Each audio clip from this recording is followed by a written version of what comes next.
NCERT sufficient है 95% लाने के लिए? बहुत सारे चैनल्स ऐसा दावा करते हैं कि भाई एनसीईआरटी पढ़ लीजिए और आपके एग्जाम्स में प्रॉपर मार्क्स आ जाएंगे, मतलब मोर देन 95%।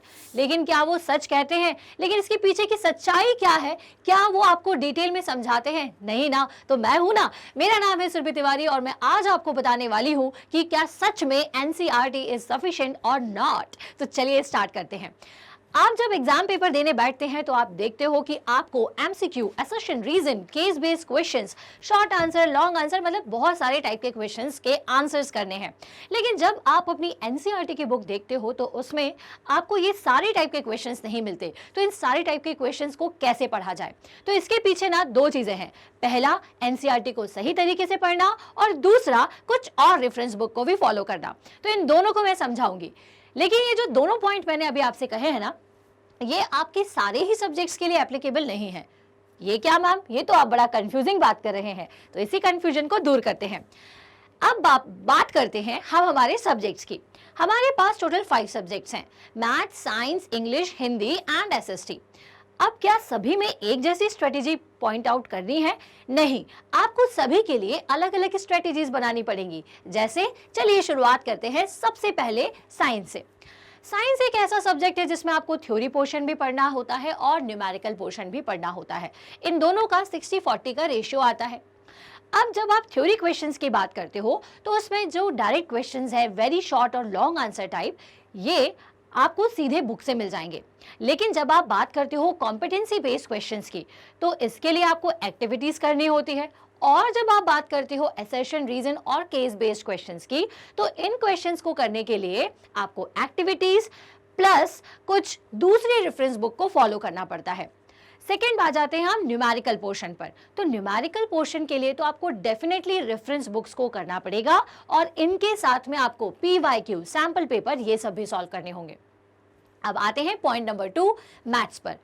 तो मैथ्स के लिए एनसीईआरटी सफिशिएंट है? तो बिल्कुल, मैथ्स के लिए सबसे पहले आपको 70% जो मार्क्स दिलवाएगी वो सिर्फ और सिर्फ आपकी एनसीईआरटी दिलाने वाली है। इसमें जितनी भी एक्सरसाइजेज हैं सबसे पहले आपको उन्हें कवर करना है एंड देन उसके बाद रेफरेंस बुक पर। तो जैसा हमने अभी देखा, मैथ्स के लिए भी हमें एनसीईआरटी प्लस रेफरेंस बुक को फॉलो करना पड़ेगा। तो मैम, क्या सिर्फ एनसीईआरटी किसी भी सब्जेक्ट के लिए काफी नहीं है? ऐसा नहीं है। एसएसटी एक ऐसा सब्जेक्ट है जिसमें आपको सिर्फ और सिर्फ एनसीईआरटी पढ़ना है, क्योंकि जो कॉम्पिटिटिव एग्जाम्स की प्रिपरेशन करते हैं, जैसे यूपीएससी वगैरह की जो प्रिपरेशन करते हैं ना कैंडिडेट्स, वो भी एनसीईआरटी बुक को ही फॉलो। अब बात करते हैं लैंग्वेज सब्जेक्ट्स की, जैसे हिंदी और इंग्लिश।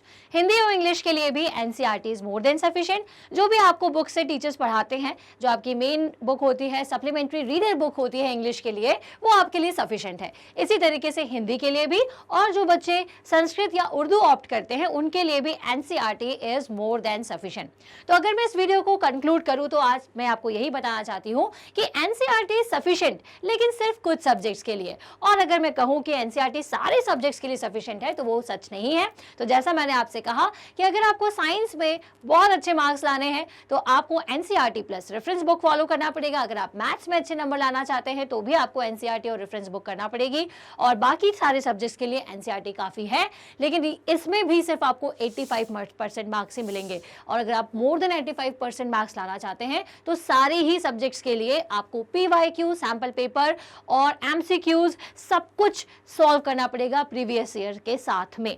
ओके और आपको एक अच्छी बात ये बता दूं कि भाई हमारे स्टेप अप एकेडमी पर चाहे पीवाईक्यू हो, चाहे सैंपल पेपर हो, कॉन्सेप्ट बेस्ड क्वेश्चंस हो, कॉम्पिटेंसी बेस्ड क्वेश्चंस हो, पिक्चर बेस्ड क्वेश्चंस हो, ये सारे टाइप के क्वेश्चंस हम हमारे चैनल पर आपके सामने लेकर के आने वाले हैं। और ऑलरेडी कई सब्जेक्ट्स में तो ला भी चुके हैं, तो उन्हें देखना मत भूलिएगा।